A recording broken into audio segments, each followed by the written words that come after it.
자, 같이 보실 하나님의 말씀은 마태복음 오늘 1장 21절 다 같이 일어나서 하나님께 봉독하도록 하겠습니다. 마태복음 1장 21절입니다.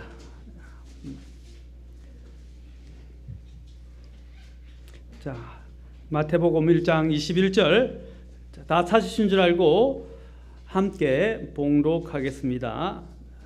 시작. 그녀가 아들을 낳으리니 너는 그의 이름을 예수라 하라. 이는 그가 자기 백성을 그들의 죄들에서 구원할 것이기 때문이라 하니라. 아멘. 기도하겠습니다. 하나님, 오늘 또한 이 시간에 하나님께서 예비하신 대로 또한 하나님의 말씀을 대하게 하시고 또한 듣게 하시고 저희들 마음속에 새기고 주님에 대한 신앙이 더 커지고 또한 깊어지고 또 주님께 더 가까이 이룰 수 있도록 특별히 성령을 통해서 역사해 주시옵소서. 저희의 굳은 마음을 제해 주시고 주님을 더 깊이 있게 알아갈 수 있도록 도와주시옵소서. 그리고 주님을 사랑할 수 있도록 도와주시옵소서. 주님 이 시간 함께해 주시기를 원하며 예수님의 귀한 전함을 받들어 기도합나이다. 아멘. 앉으시겠습니다. 이제 동일한 이 말씀이 또한 누가복음 1장 31절에도 나옵니다. 여기는 또한 말하기를 보라 내가 너의 태에서 수태하여 아들을 낳고 그 이름을 예수라 하리라 라고 이야기하고 있습니다.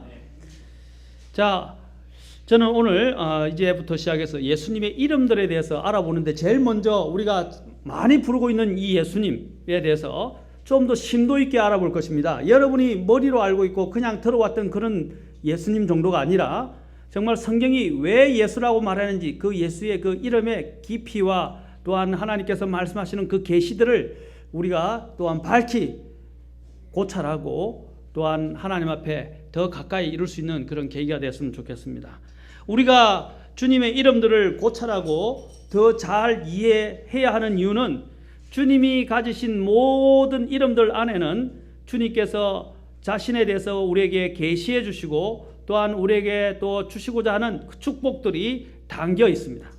그리고 나아가서는 주님을 더 인격적으로 그리고 더 친밀한 주님과의 관계로 나아가게 만들어주고 주님께서 우리를 위해서 하시고자 하는 뜻과 목적과 계획을 더 잘 이해할 수 있도록 만들어주신 것입니다. 우리가 아이들에게 장명을 하면서 붙여주는 이름이 그 아이의 미래나 운명을 지배하거나 결정하지는 못합니다. 그러나 우리 주님께 주어진 이 이름은 우리 주님의 인격 그리고 우리 주님의 사역에 있어서 절대적인 의미와 권능을 갖고 있다는 사실입니다. 이 예수라는 이름은 육신의 몸을 입고 이 땅에 사람의 아들로서 오신 하나님의 아들, 사람의 아들로서 오신 아들 하나님께 대해 명령하신 이름이라는 것입니다. 이 땅에 예수라는 이름을 가진 사람들이 많이 있었고 또 지금도 있는 줄 압니다. 그러나 그들이 그 이름을 가지고 있다고 해서 그 이름에 걸맞는 인격과 사역과 권능을 가지고 있지는 못하다는 것입니다. 오히려 훨씬 모자랍니다. 로마서 3장 10절에서는 말씀하시기를 의인은 없나니 단 한 사람도 없도다 라고 말씀하십니다. 그러나 그들과는 달리 육신을 입고 이 땅에 오신 사람의 아들로서 오신 예수님은 그분 안에는 완전한 하나님과 완전한 사람의 인격을 갖고 계시고 또 성경에서 대언된 모든 성경의 율법과 하나님의 뜻을 완전히 성취하심으로써 지금은 온 우주에서 최고의 권세와 또 권능을 가지고 계신 분이라는 것입니다. 신약에서 보면 이 예수님의 이름은 700번 정도 나오는데 복음서에만 해도 600번 정도 나옵니다. 마가복음에 한 170번 정도 그리고 마가와 누가복음에 한 100번 정도 나오고 또한 요한복음에 한 250번 정도 이렇게 나옵니다. 사도행전에는 이 예수라는 이름이 빈번하게 사용되지는 않았습니다. 서신서들에 보면 또 근데 서신서들에는 예수님이라는 이름이 한 30번 정도 언급되는데 오히려 사실 이렇게 보면 그리스도라는 명칭이 한 200회 사용된 것에 비해서는 예수라는 이름이 더 많이 사용 안 될 것을 보게 됩니다. 왜 그런지 아십니까? 서신서는 이미 죽고 장사되었다가 부활하셔서 성천하시고 하나님의 우편에 앉아 계시는 바로 높임을 받으시고 존귀함을 받으시고 또한 영광스럽게 되신 예수 그리스도에 집중을 하고 있어요. 그러나 사복음서는 뭡니까? 이 땅에 육신을 입고 오신 사람의 아들로서의 예수님을 더 많이 묘사하고 있다는 것입니다. 그래서 그분의 그 사역에 맞게 이렇게 구분되어져서 이렇게 빈번히 인용되어지면서 사용되어지고 있습니다. 예수님의 이름 속에 계시된 우리는 이제 하나님의 성품을 한번 생각해 봅시다. 자, 여러분 지금까지 듣던 부분보다 더 깊이 있게 제가 이 부분들에 대해서 같이 함께 살펴볼 것입니다. 좀 저는 많은 분들이 와서 우리 주님의 이름들을 더 깊이 있게 하나하나씩 그분이 불려졌던 그 명칭들, 호칭들에 대해서 좀 알아가면서 좀 그분을 진짜 인격적으로 더 많이 알 수 있었으면 좋겠어요. 첫 음절에 우리가 예수 하는데 영어로는 JESU에서 또 해서 또는 어떤 사람은 Jesus 영어로 읽지만은 예수스라고 이야기할 수 있습니다. 자, 이 첫 음절의 예에 해당하는 이 음절은 예호 또는 야라는 뜻의 이러한 단어에서 유래된 것입니다. 이 말은 뭐냐면 예호라는 말이나 야라는 말은 곧 하나님의 이름인 바로 여호와와 관련되어 있습니다. 여호와라는 뜻입니다. 자, 이 여러분이 알고 있지만 여호와는 무엇입니까? 구원하신다라는 뜻입니다. 구원, 그렇죠? 자, 하나님의 이 권위에 대해서 이것은 첫째 이 예라는 이 단어는 예수님의 이름의 첫 번째인 예라는 단어는 바로 하나님의 권위에 대해서 우리에게 말해줍니다. 바로 예수 그렇게 쓰는 출애굽기 3장 14절에서 뭐라고 말씀하셨습니까? 출애굽기 3장 14절에서 모세에게 말씀하시기를 뭐라고 했어요? 나는 스스로 있는 자라고 이야기하면서 이것은 뭡니까? 나는 나니라 라고 이야기하기로 합니다. I am that I am 이라고 이야기합니다. 그래서 나는 나니라 라고 어떤 분은 이야기하기로 하고 어떤 분은 또한 스스로 계신 분이라고 하기로 하고 이것을 우리말로 표현하기 참 어려워요. 그리고 이것을 또 다른 분들은 자존자라고 이야기합니다. 스스로 계신 분을 한자로 해서 자, 어떻게 표시되어 있든지 간에 이제 이 부분은 분명히 그것을 이야기합니다. 이 과거에도 계셨고 현재에도 계시고 앞으로 계시고 누구에서 창조되지 아니한 바로 권능 창조주 하나님을 여기서 소개하고 있는 것입니다. 여러분 특히 요한복음을 공부하면 다음에 요한복음을 통해서 예수님의 그 일곱 번에 관련된 나는 뭐뭐이다에 대해서도 다음에 한번 기회가 되면 쭉 시리즈로 살펴볼 것입니다. 여러분 공부할 게 너무 많아요. 그리고 하나님 앞에서 정말 하나님을 알아갈 수 있는 이런 자원들이 너무 성경에 많아요. 요한복음에는 대표적인 예수님의 이름이 나옵니다. 나는 뭡니까? 선한 목자라. 나는 세상의 빛이라. 나는 생명의 빵이라. 이렇게 하면서 나는 뭐뭐시다 이렇게 하는데 영어로나 헬라를 보면 여러분 I am 이라고 되어 있어요. I am the good shepherd. I am the light of the world. 이래서 I am 이라고 딱 처음에 나와요.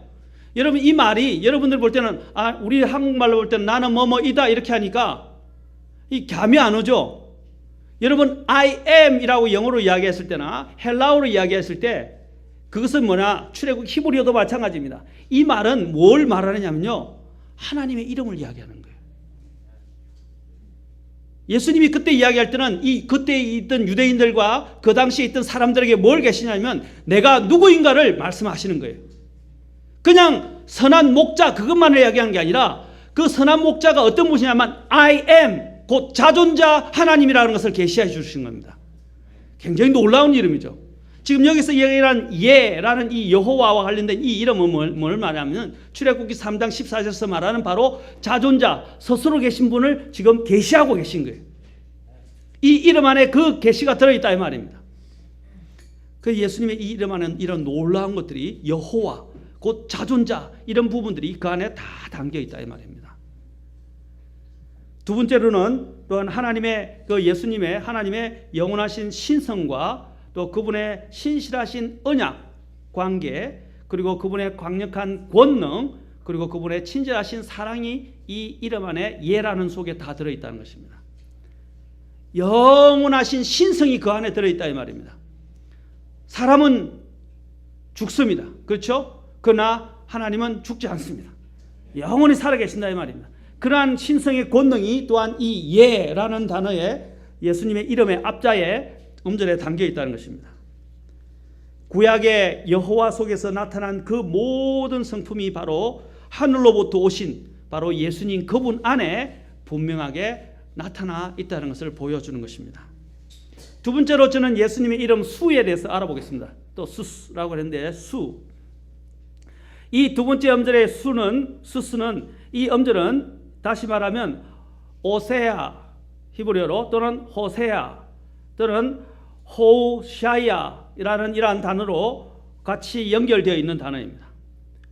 이 말은 무슨 뜻이냐면 여기서 수스라는 말은 아까 호세야 했는데 이 말은 도움이 된다. 도움 또는 구출 또는 구원이라는 단어로 우리가 이해되어 줄 수 있습니다. 이렇게 생각하시면 돼요.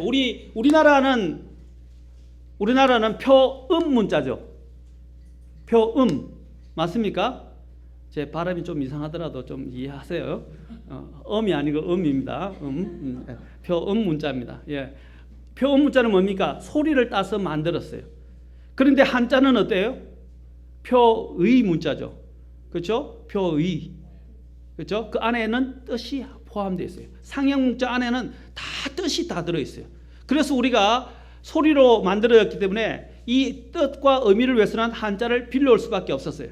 그렇죠? 그래서 한자를 왜 공부해야 되고 또 한자를 쓸 수밖에 없냐면 소리로만 가지고 그 의미하는 바를 다 뜻할 수가 없기 때문입니다. 그래서 한자를 빌려왔듯이 영어나 특히 히브리어나 다 헬라어는 다 뭐냐면 특히 이 안에는 다 의미를 다 포함하고 있어요. 그래서 이 의미가 무엇입니까? 또 이야기한 대로 아까 이 수라는 이름에는 바로 하나님의 도움, 바로 구원, 구출이라는 이름이 포함되어 있다는 사실입니다. 그래서 첫 번째로 이 부분과 관련해서 예수라는 이름은 히브리어의 뭐냐면 여호수아에 대한 그리스적 이름입니다. 그리스어적 이름이라는 것이죠. 자, 히브리어는 뭐라고요? 여호수아. 그렇죠? 그렇죠? 그런데 또한 헬라어식은 뭐라고요? 그것이 예수라고 불려집니다. 발음이 다른 거예요. 그렇죠? 자, 우리가 우리나라에서 재밌는 이야기지만 우리나라는 그냥 그대로 영어를 따라서 맥도날드 그러잖아요. 근데 영어를 사실 그대로 표현하면 맥다날드를 하잖아요. 근데 일본은 마크로나르도 이렇게 얘기하거든요. 보십시오. 각 나라에서 똑같은 단어를 가지고 쓰는데도 표현이 다 다르죠. 그렇죠? 마찬가지입니다. 히브리식 이름은 여호수아인데 이것이 헬라식 이름은 바로 예수라는 것입니다. 나중에 이 부분에 대해서 히브리스를 통해서 볼 것입니다. 이 이름은 모세에서 파견된 사실 이 여호수아라는 말은 12정탐꾼 중에 한 사람의 이름이 누구였냐면 바로 예수아였습니다. 그런데 하나님께서는 호세아였어요. 호세아 처음에는. 그걸 여호수아로 하나님께서 바꾸어 주셨어요. 하나님께서는 그 이름을 이후에 여호와는 우리의 구주 또는 구출자라는 뜻으로 이 아까 이야기 말씀드렸던 그 호세아를 여호수아로 바꿔줬어요. 그러니까 여호수아의 이름이 원래 이름이 뭐라고요? 호세아였다 이 말입니다. 그렇죠? 그 자체는 구원 이런 뜻입니다. 또는 도움이라는 뜻입니다. 그런데 이것을 하나님이 어떻게 바꿔주셨어요? 여호수아 곧 여호와는 그 안에는 여호와를 담았어요. 여호와는 우리의 구원 또는 구원자이시다, 구원이시다라는 의미로 주께서 바꿔 주셨습니다.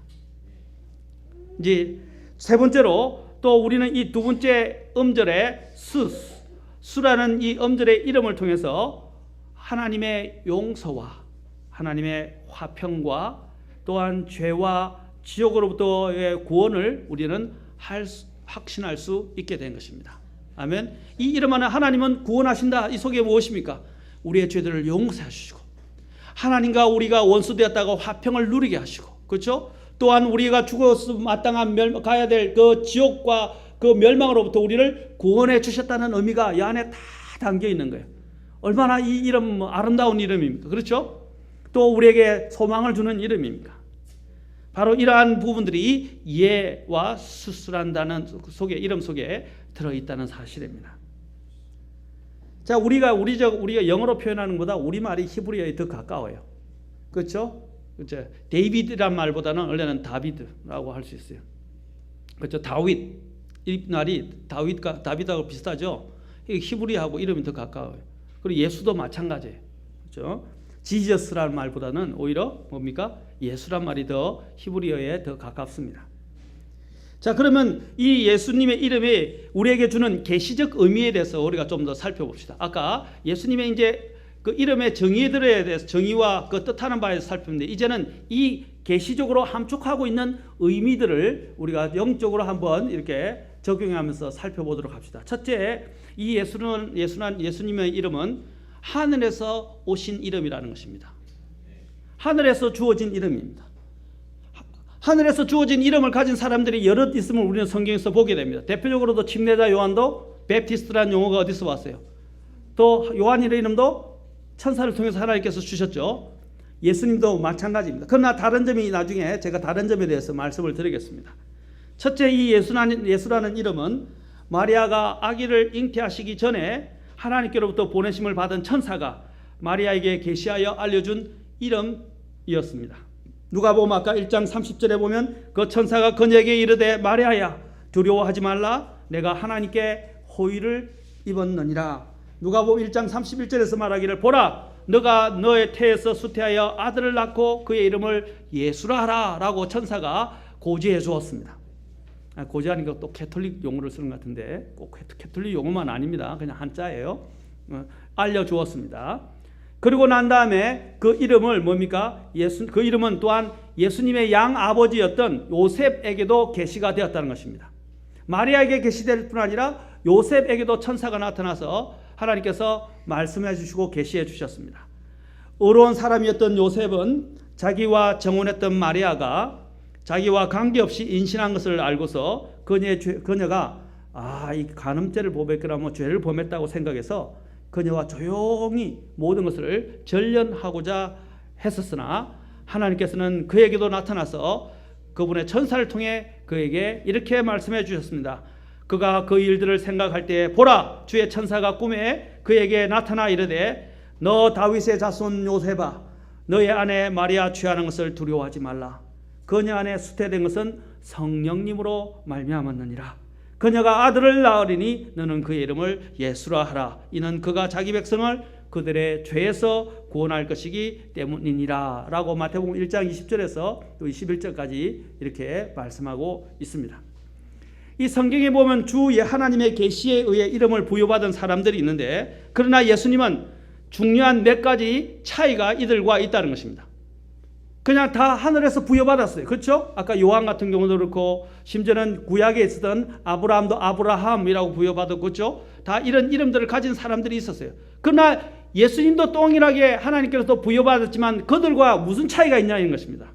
첫째, 그들은 모두 죄를 갖고 있는 지상의 아버지의 혈통을 이어받은 죄인들이었다는 사실입니다. 그러나 그분은 우리가 믿고 있는 예수님은 하늘에서 직접 내려오신 죄가 없으신 하나님의 아들이었습니다. 그분은 사람의 아들로 태어났지만 그분은 누구의 아들이었습니까? 요셉의 아들이 아니라 하나님의 아들이었다는 것입니다. 그래서 성경에서 한 번도 여러분 성경을 보면 성경에서 다른 사람들이 지칭한 것 빼놓고는 한 번도 예수님을 요셉의 아들이라고 표현한 적이 없어요. 성경에 보면 뭐라고 그러냐면 요셉과 그의 어머니 마리아라고 표현합니다. 왜 그렇게 조심스럽게 표현한지 아십니까? 양아버지도 아버지 아니냐? 그러나 지금 여기서 제일 중요한 것은 양아버지보다도 혈통 문제가 있어요. 혈통 문제.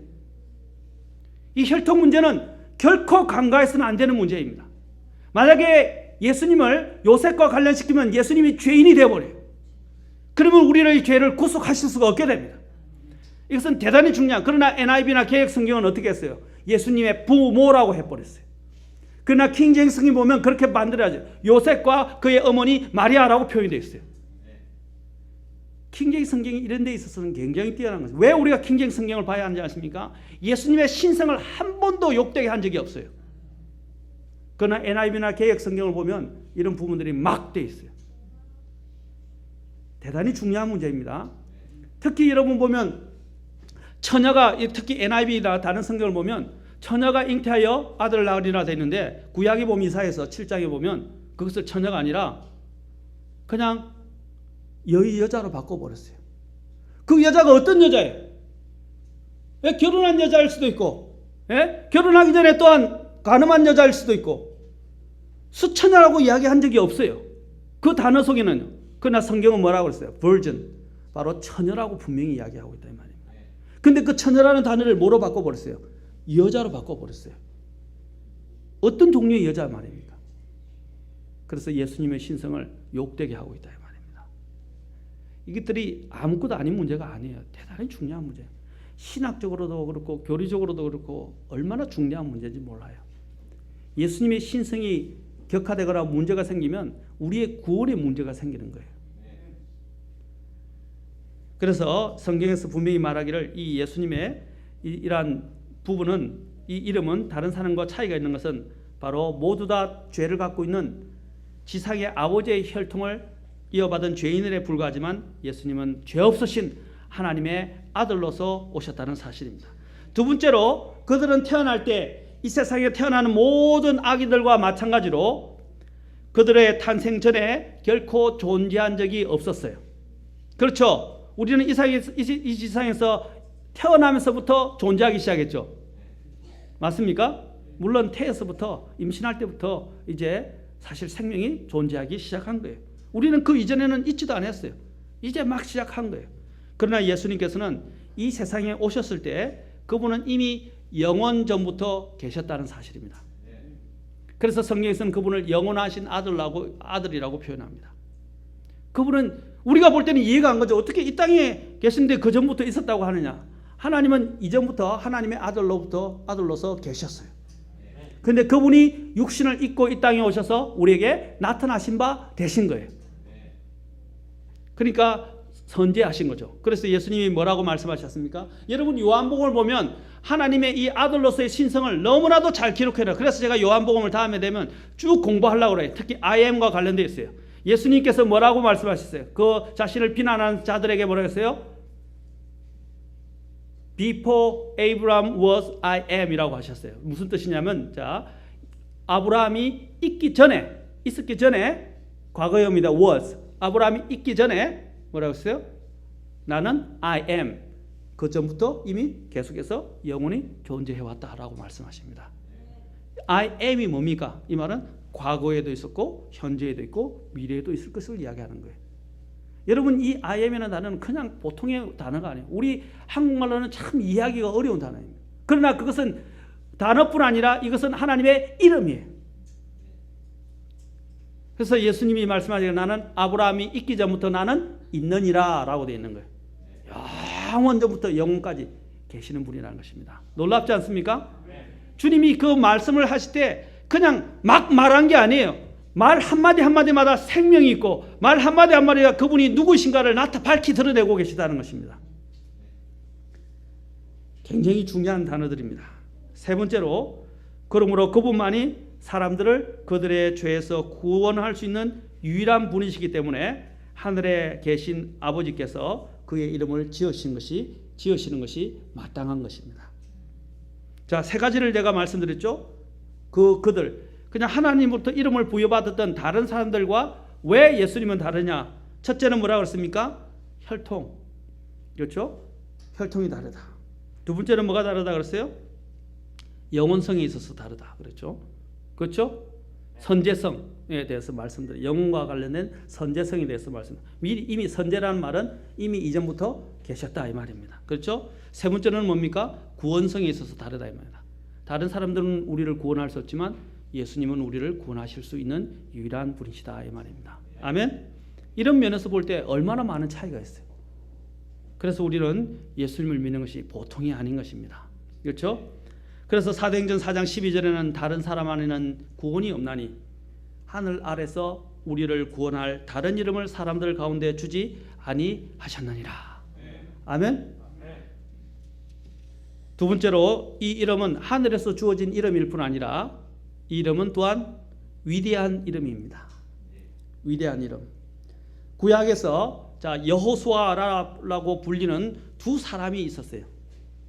자, 여호수아라고 불려지는 두 사람이 있어 대표적인 두 사람이 있는데 한 사람은 모세의 뒤를 이었던 호세아에서 여호수아로 바뀌었던 여호수아가 있고 여호수아서 1장 1절과 2절에 있죠. 또 한 사람은 누구냐? 또 한 사람은 대제사장 여호수아가 있어요. 스가랴서 3장 9절에도 나오고 나중에 여러분이 또 역사 쪽에서 보면 에스라서부터 여러분이 알 수 있습니다. 에스라, 학계 또 느헤미야 쪽에서 쭉 알 수 있어요. 그리고 스가랴서에도 언급됩니다. 나중에 제가 보겠습니다. 자, 오늘 시간상 아마 이제 앞에 있는 그 모세의 뒤를 이어서 이스라엘을 영도했던 여호수아에 대해서만 먼저 살펴보고 그 다음에 또한 대제사장 여호수아에 대해서 살펴보면서 야, 이 이름이 정말 이게 보통의 이름이 아니라는 것들을 우리가 보도록 합시다. 첫째, 우리는 여호수아에 대해서 한번 보도록 합시다. 이 여호수아는 바로 이스라엘 백성들을 약속된 상속과 안식으로 인도한 영도자입니다. 그렇지 않습니까? 그는 처음에 모세의 수종자로 시작을 했습니다. 출애굽기 24장 13절이라든지 민수기 11장 28절을 보면 우리는 이것을 알 수 있습니다. 전에는 모세의 수종을 듣는 사람이었어요. 그러나 굉장히 그는 뛰어난 영을 가진 사람이었어요. 그렇죠? 특히 정탐꾼을 보냈을 때 아까 이야기했죠. 하나님께서 그 이름을 뭐라고 하셨어요? 어떻게 하셨어요? 호세아인데 여호수아로 바꿔주시잖아요. 두 사람만이 어떻게 했어요? 다음에 제가 이것도 한번 설교하려고 생각하고 있어요. 이 사람들은 그 성경에 그렇게 나옵니다. 다른 사람과 다른 사람 정탐꾼들과 다른 영을 가졌더라. 그렇게 되어 있습니다. 다른 영을 가졌더라. 저도 이런 걸 느낍니다. 어디에 가보면요, 교회나 이런 데 다르게 보면 영이 달라요. 무슨 말이냐면 저 사람들은 교회 생활을 하고 교회 놀이를 하는데 실제로 보면 구원받지 못한 사람이 대다수예요. 근데 그런 사람들 무리에 가면 어떻게 해요? 달라요. 또 이전에 교회 제가 직장 다닐 때도 교회 다니고 예수님 뭐 있고 교회 다닌다고 하는 사람 봤는데 맨날 앉아서 음담패설이나 하고 있고, 그렇죠? 나쁜 소리나 다 하고 있고 욕이나 하고 있고 쓸데없는 나쁜 말들을 망언들을 늘어놓고, 그렇죠? 나라를 망하게 하는 게 아니라 예수님을 욕되게 하는 그런 망언들을 노르는 사람이 있었어요. 그 보면 그 사람하고 같이 있으면 불편해요. 도저히 영이 맞지가 않고 영이 같지 않아요. 그렇지 않습니까? 그런 것들이 일종의 다른 영이라는 것이죠. 분명히 또한 갈라디아서나 고린도후서 11장에서 사도 바울이 말했어요. 다른 복음, 다른 예수, 다른 복음, 다른 영에 대해서 말하고 있어요. 다른 영이 있다 이 말입니다. 그렇죠? 그런데 보면 이 불순종하는 영을 가진 12 정탐꾼 중에서 10 정탐꾼하고 달리 여호수아와 갈렙은 뭐라고요? 다른 영을 가지고 있었어요. 자, 여기 보면 그래서 이 사람은 뛰어난 사람이었습니다. 그래서 모세의 계승자로 남게 됩니다. 민수기 27장 18절부터 20절에 이제 모세를 계승하게 됩니다. 그래서 그는 나중에 이러한 계승자가 돼서 이 이스라엘 백성을 광야에서 가나안으로 인도한 이스라엘의 영웅으로 그는 추대받는 사람이었습니다. 이 여호수아라는 이름은 위대한 이스라엘의 과거를 상기시켜 줄 뿐 아니라 앞으로 이스라엘 백성을 어떻게 구속하고 천년왕국을 세우실 것과 또 그분의 구속하신 백성을 완전하고 영원한 안식으로 인도할 위대한 여호수아이신 바로 그리스도의 위대한 미래에 대해서 말해주는 것입니다. 아멘. 이전의 구약의 여호수아는 완전한 안식으로 드릴 수 있었어요? 없었어요? 없었죠. 그러나 신약의 여호수아이신 예수님은 어떻게 해요? 우리를 완전한 안식으로 드릴 수 있습니다. 아멘. 또한 구약의 여호수아는 뭡니까? 완전하지 못하고 영원한 안식으로 우리를 드릴 수 없어요. 일시적인 안식은 들어왔죠. 그러나 영원하지는 않았어요. 그러나 우리의 신약의 우리의 믿음의 여호수아 되시는 우리의 지도자는 우리를 영원한 안식으로 드릴 수 있는 분이십니다. 아멘. 자, 히브리서 4장 8절과 9절을 한번 펴봅시다. 히브리서 4장 8절과 9절입니다. 좀 우리 성도님들이 많이 와서 좀 이렇게 성경을 좀 깊이 있게 이제 배우고 공부하면 좋겠어요. 이게 수요일 만에 오는 사람들의 특권이라고 생각합니다. 좀 광고를 해서 좀 많은 분들이 오면 좋겠어요. 히브리서 4장 8절 9절. 자, 보세요. 만일 예수가 그들에게 안식을 주었더라면 그분께서 그 뒤에 다른 날을 말씀하려 하지 아니하셨으리라. 그러므로 하나님의 백성에게는 한 안식이 남아 있도다. 예수가 그들에게 안식을 주었더라면 이거 뭐지? 예수님이 그러면 안식을 못 주었단 말인가? 지금 여기서 말하는 예수는 뭐예요? 히브리어로 된 여호수아를 헬라어로 예수라고 표현한 거예요. 그러나 이중적인 의미를 갖고 있어요. 아까도 이야기했죠. 구약의 예수는 뭡니까? 예수라고, 구약의 예수인 여호수아는 그들을 안식으로 인도할 수가 없었어요. 그러나 지금 여기서 말하고자 하는 뭡니까? 신약의 예수, 그렇죠? 신약의 이 예수는 우리를 그 남아있는 한 안식으로 영원히 우리를 인도하실 분이라는 것입니다. 아멘. 다른 개역 성경과 여러분 다른 성경들은 이걸 뭐로 바꾼지 아세요? 여호수아로 바꿨어요. 분명히 우리가 헬라어로 하나님께서 이것을 기록하시면서 헬라 이름식으로 바꾸셨는데, 새 이름으로 바꾸셨는데, 이 옛날 사람들이 그것이 예수가 아니다, 틀렸다 해가지고 여호수아로 바꿔버렸어요. 계획성 찾아보세요. 여호수아로 되어 있어요. 그것은 잘못 표기한 것입니다. 예수입니다. 아멘. 바로 그리스식 이름 예수입니다. 이중적 의미를 여기서 가지고 있는 것이에요. 구약의 여호수아라고 불려지는 그 신약에서는 불려지는 예수라는 사람은 인도할 수 없었지만 바로 신약에 우리가 믿고 있는 믿음의 대상이신 예수님은 우리를 안식으로 인도할 수 있는 분이십니다. 아멘.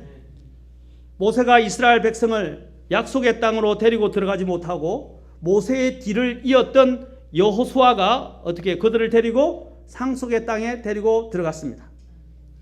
모세는 이 약속의 땅에 들어가기를 아주 간절히 원했었어요. 그러나 하나님은 어떻게 하셨어요? 허락하지 않으셨어요. 왜냐하면 모세는 뭘 대표합니까? 영적 상징성이 있어요. 영적인 상징성을 갖고 있다. 모세는 뭘 대표한다고요? 율법을 대표합니다. 그러나 여호수아는 뭘 대표합니까? 여호수아는 은혜의 승리를 대표하는 거예요. 아시겠습니까? 그래서 요한복음 1장 17절에 이게 나와 있어요. 같이 한번 봅시다. 요한복음 1장 17절. 이것이 영적인 그림자예요. 구약에서 이 그림자가 이제 신약에서 실체로 나타납니다. 요한복음 1장 17절 보세요. 자, 1장 17절 같이 읽겠습니다. 자, 시작. 이는 율법은 모세를 통해 주셨으되 은혜와 진리는 예수 그리스도를 통해 왔기 때문이라. 아멘. 율법은 누구를 통해? 그래, 모세하면 율법이에요. 특히 모세 오경을 기억하고 율법을 기억해요. 그러나 예수 하면 뭐라고요? 은혜와 진리를 이야기합니다. 특히 은혜를 많이 합니다. 율법은 거룩하고 선합니다. 그러나 죄인된 인간이 율법을 지킴으로, 그 선한 율법을 지킴으로써 하나님께서 우리를 위해서 예비하신 상속 유업에 참여하는 것들은 불가능한 사실입니다. 왜냐하면 아무도 그 선하고 선한 율법을 지킬 수 없기 때문입니다. 그렇죠? 그래서 율법은 우리를 인도할 수 없어요. 안식으로 인도 못해요. 율법은 뭐합니까? 죄를 정죄해요. 율법이 하는 일이 아닙니까? 정죄하는 거죠. 그래서 왜 구약의 백성들이 특히 언약궤 갈 때 언약궤를 만지면 안 되는 거예요? 그 말씀의 생명이 어떻게, 말씀의 역사가 그 죄인된 사람을 바로 죽여버리는, 정죄하는 역할을 하기 때문입니다. 그래서 우사가 어떻게 해요? 하나님의 지나가는 그 소가 메고 가는 수레에 끌려가고 있는 그 하나님의 법궤가 흔들흔들하면서 떨어지자 그걸 잡으려고 만졌죠. 하나님이 알아서 하실 문제예요. 그런데 인간이 만졌을 때 어떻게 했어요? 그건 바로 그 자리에서 즉사했어요. 그건 뭐냐면 죄인된 사람이 하나님의 율법을 대면할 수가 없기 때문입니다. 율법을 보면 어떻게 죽어요. 바로 죽는다 이 말입니다. 그래서 율법은 우리를 안식으로 인도하지 못하고 오히려 죄를 정죄합니다. 그리고 죄를 더 드러나게 만들어줄 뿐입니다. 그러나 은혜이신 예수님은 어떻게 합니까? 이 율법을 어떻게 해요? 다 성취하시고 우리의 죄를 덮어주시고 우리의 죄를 완전히 제거해 주시는 분이십니다. 아멘. 그게 은혜 아닙니까? 받을 만한 가치가 없는 자에게 주시는 하나님의 호의, 바로 그것이 은혜인 것입니다. 왜냐하면 오늘 여기서 볼 때 왜 은혜와 진리는 예수 그리스도를 통해서 왔다고 그랬습니까? 안식은 오직 은혜를 대체하는 은혜이신 예수 그리스도의 믿음을 통해서만이 얻고 소유할 수 있기 때문입니다. 아멘. 그래서 요한복음에서 뭐라고 말씀하십니까? 요한복음 아까 1장 17절 읽었는데, 자, 요한복음에 보니까 1장 17절 바로 앞에 한번 봅시다. 다시 한번 요한복음 1장을 이것만 하고 오늘까지 말하겠습니다. 1장에 자 16절 보세요. 뭐라고 됐어요? 우리가 다 그분의 충만하심에서 받았음에 뭐래요? 은혜를 대체하는 은혜. 개혁성경 은혜 위에 은혜라고 했어요. 그것도 맞는 말입니다. 다른 모든 은혜를 어떻게 해요? 구약에도 은혜가 있었죠. 맞습니까? 은혜가 있었어요. 하나님의 은혜는 항상 은혜가 있었어요. 그러나 그 모든 은혜를 뭐예요? 다 대체하거나 대신해버리는 은혜란 말입니다. 그러니까 다시 말하면 은혜 위에 은혜란 말이 맞아요. 맞습니까? 예수님은 그 은혜에 하나님의 은혜에 충만하시면 가득 다 들어있는 거예요. 모든 구약의 은혜를 다 포함한데도 그분의 은혜를 대신할 수는 없어요. 아멘? 그걸 지금 여기서 이야기하는 거예요. 그래서 그 은혜는 뭡니까? 은혜이신 그 예수 그리스도를 믿는 믿음을 통해서만이 우리는 뭘 얻게 됩니까? 안식을 얻을 수 있어요.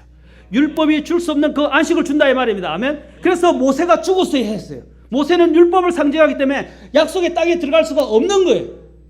그러나 그 뒤를 이었던 여호수아는 어떻게 해요? 그 백성을 데리고 가나안 땅, 약속의 땅으로 데려갔던 것처럼 바로 그 예표하는 사람이 누구예요? 예수님 아닙니까? 그 예수님은 우리를 영원한 그리고 완전한 안식으로 데리고 들어가실 수 있다는 것을 말해주는 것입니다. 아멘. 그래서 예수님께서 마태복음 11장 28절과 29절에서 이야기했습니다. 오늘 여기까지만 봅시다. 같이 한번 마지막으로 마태복음 11장 28절과 29절 봅시다. 그러면 여러분들이 마음속에 이 구절이 아마 소중하게 느껴질 거예요. 이제 소중하게 느껴지면서 우리 주님께 감사하게 될 겁니다. 아멘. 같이 읽도록 합시다. 자, 시작. 수고하고 무거운 짐 모든 자들아 너희는 내게로 오라. 내가 너희에게 안식을 주리라. 나는 마음이 온유하고 겸손하니 너희 위에 내 멍에를 베고 내게 배우라. 그래야면 너희가 너희 혼을 위한 안식을 찾으리니. 아멘. 우리 예수님을 믿고 예수님께 나아가면 주께서 뭘 준다고 했어요? 지금 혼의 안식뿐 아니라 영원한 안식을 주신다 이 말입니다. 아멘. 사람이 줄 수 없는 그 평화와 안식을 우리에게 준다 이 말입니다. 아멘. 그분은 바로 구약의 여호수아가 상징하고 있는 오늘의 우리가 믿고 있는 예수님이라는 것입니다. 여러분에게는 예수님이 계십니까? 예수님이 여러분의 구약의 여호수아와 같은 분이십니까? 아멘. 그분이 우리 안에 있어요. 그래서 우리는 그분을 통해서 영원한 안식을 얻은 거예요. 아멘. 그래서 죽어도 죽음이 두렵지 않은 거예요. 아멘. 죽어도 괜찮아요. 지금 그래서 사살에 죽으라는 뜻은 아니고요. 죽어도 괜찮아요. 죽음이 두렵지 않아요. 왜냐하면 우리에게는 이제 영원한 생명이 기다리고 있기 때문에. 그렇죠. 이 세상이 나를 두렵게 할 수도 없어요. 어떤 사람이 나를 두렵게 할 수도 없다 이 말입니다. 왜냐하면 하나님의 완전한 사랑이 내 안에 있는 모든 두려움을 다 내쫓아버렸기 때문입니다. 왜냐하면 우리 안에 있는 예수님이 우리에게 영원한 이 안식을 주시기 때문입니다. 감사하지 않습니까? 아멘. 바로 이 구약에서 이 여호수아가 상징하는 그런 안식으로 인도했던 부분이 바로 우리 주 예수님을 통해서 우리에게 이루어졌습니다. 아멘. 이스라엘 백성들은 아직도 예수님을 아직도 알지 못해요. 지금도 거부하고 있어요. 그래서 그들에게 뭐예요? 들어가야 될 안식이 남아 있어요. 그러나 우리는 이미 예수님을 우리의 구원자와 주님으로 모셨기 때문에 이미 우리에게는 안식이 주어진 것입니다. 그래서 이제 죽음이 와도 두렵지 않고 이 땅에서도 의연하게 살아갈 수 있어요. 울지 않을 이유가 있다 이 말입니다. 두려워하지 않을 이유가 있다는 것입니다. 감사하지 않습니까? 이전에는 제가 어머니가 지금 이제 제 모친이 연로하셔서 제가 아까 기도 제목을 말씀 안 드렸는데 어머니가 지금 병원에 입원하셨어요. 허리가 안 좋으셔서 너무 통증이 심해서 이제 어쩔 수 없이 입원을 하셨는데 이전에 같았으면 제가 아마 많이 울었을 거예요. 마음이 아프고. 그런데 지금은 물론 마음은 아프지만 한편은 참 감사해요. 왜냐하면 이제 우리 어머니를 천국에서 어디 돌아가신다 할지라도 볼 수 있으니까. 아멘. 제가 먼저 죽는다 하더라도 우리 어머니가 뒤에 오신다 하더라도 천국에서 볼 수 있잖아요. 영원히. 아멘. 얼마나 그게 마음에 좋은지 몰라요. 사랑하는 어머니를 잃는다고 생각하니까 참 마음은 되게 아픈데 잃을 수 있다고 생각하니까, 근데 영원한 곳에서 주님을 영원한 곳에서 우리 주님과 함께 우리 어머니를 보고 같이 보낼 수 있다는 것이 얼마나 감사한 일이에요. 주님이 주신 안식 때문에. 아멘. 그래서 우리는 행복한 것입니다. 슬퍼해도 기뻐할 이유들을 갖고 있어요. 아멘. 사랑하는 성도 여러분, 우리 주님의 이름 안에는 정말 놀라운 것들이 있어요. 다음 시간에는 대제사장 여호수아와 관련해서 우리 주님의 이름을 또한 음미하면서 살펴보도록 하겠습니다. 다 같이